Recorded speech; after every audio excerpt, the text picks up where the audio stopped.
बोलो श्री गोपाल लाल की जय, श्री गोपेंद्र लाल की जय, श्री जमनेश महाप्रभु की जय, लालजी महाराज की जय, यमुना महाराणी की जय, पंच भगवदी की जय। पुष्टि संहिता खंड 1 માંથી 25મો પ્રસંગ છે યમનાષ્ટકના પાઠનું ફળ। પછી એક દને અમે પ્રસાદ લઈને બપોરના સમયે ઓહરીમાં ઢોલીએ બેઠા। ઉષ્ણકાળનો તાપ ઘણો। હું ઈંજણો લઈને બેઠો અને હાથે હલાવતો હતો અને પાંચાભાઈ ભણી પણ ઢોળતો હતો। પાંચાભાઈ તો આજે ઘણું ખુશાલ હતા અને મને કહ્યું, ડોસા, તારો અને ધનબાઈનો ભાવ તો કયો ન જાય તેવો છે। તમને સેવાનો ભર ઘણોય છે। તવારે મેં કહ્યું, પાંચાભાઈ, સેવાનો ભર તો તમથી ઉપજે છે। આમ તો જીવ બુદ્ધિએ કરીને સાવ અજાણ છીએ। તમ જેવા ભગવદીની શ્રુદ્રષ્ટિનું કારણ છે। પાંચાભાઈએ કહ્યું, ડોસા, પુષ્ટિ ભગવદીઓની શ્રુદ્રષ્ટિનું કારણ ખરું, પણ તેની કૃપા પ્રાપ્ત કરવી તો દોયલી છે। જ્યાં સુધી જીવમાં વૈષ્ણવ ભાવ આવે નહીં, ત્યાં લગન પુષ્ટિ ભાવ જાણ્યામાં ન આવે। પુષ્ટિ ભગવદીનું સમાધાન તે સાચું સુખ, તેની સેવા તે જ સાચી સંપત્તિ। તેમાં જ્યારે આનંદ આવે તવારે પુષ્ટિજનની કૃપા થાય, તે જ સર્વસારનો સાર પ્રાપ્ત કરે છે। જેમ દૂધમાંથી તુપની પ્રાપ્ત થાય, તેમ તે ભગવદીની સારરૂપ કૃપા પ્રાપ્ત કરી શકે। તમે તો બંને પૂર્વના લીલાના જીવ છો, મહારાસના અધિકારી જીવ છો, તેથી તો તમને સેવાનો ભર ઘણો ઉપજે છે। ખાતાના જીવ સિવાય કૃપા પ્રાપ્ત થવી આ માર્ગમાં દોયલી છે। પાંચાભાઈને મેં એક પ્રસંગ પૂછ્યો, પાંચાભાઈ, તમે નિત્ય રાજભોગ ધરીને પોથી ખોલીને પાઠ કરો છો, તો તે પાઠ કયા છે? અને ધનબાઈ પણ રોજ સ્નાન કરીને પ્રથમ યમનાષ્ટકનો પાઠ કરે છે અને તમો પણ પ્રથમ સેવામાં જતા યમનાષ્ટકનો પાઠ કરો છો। અને તમોએ મને પણ કીધું કે સ્નાન કરીને યમનાષ્ટકનો પાઠ કરીએ તવારે અપર સ્નાન થયું ગણાય। તો તે પાઠનું માધ્યમ મને કંઈક સમજાવો તો સારું। જો ડોસા, ભલું પૂછું। ધનબાઈ તો નાનપણથી એના કાકાના સિંચને કરીને ઘણું પામી છે, તેથી તેને બધી વાતનું ધ્યાન હોય જ। પણ તે આજે ભલો ચોક પાડીને પૂછું તો સાંભળ।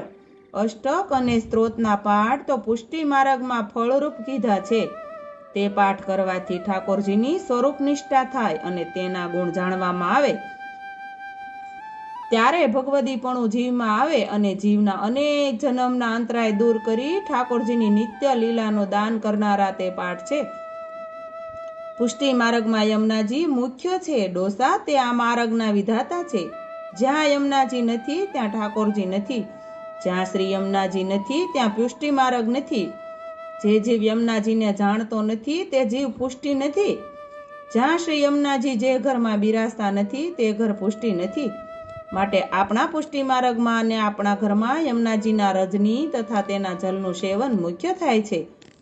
જ્યાં યમુનાજી બિરાજે ત્યાં પુષ્ટિ પુરુષોત્તમ બિરાજે।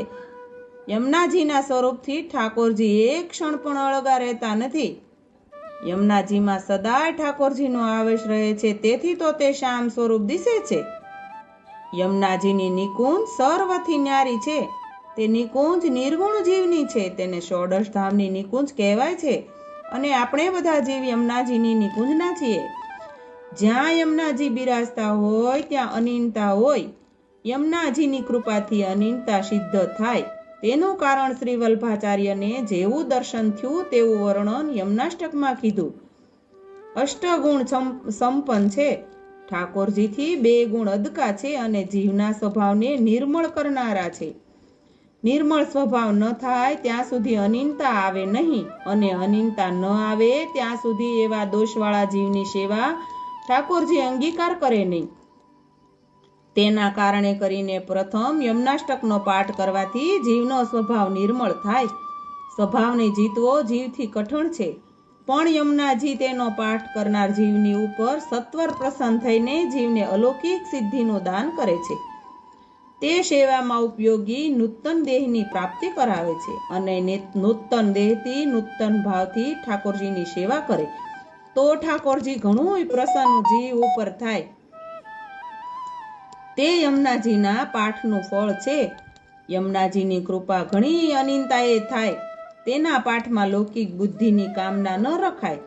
સદા પ્રસન્ન થઈને પાઠ કરવાથી યમુનાજી સર્વે દોષને દૂર કરે છે। ઠાકોરજીમાં પ્રીતિ વધારે છે. વળી તેના જળના પેપાનનું કેટલું બધું મહાત્મ્ય બતાવ્યું છે. એક બુંદનું પાન કરનાર જીવની યમ યાતના છૂટી જાય છે અને ઠાકોરજીની તથા ધામની પ્રાપ્ત થાય છે. પણ પેપાનનું કારણ જાણ્યામાં આવવું જોઈએ.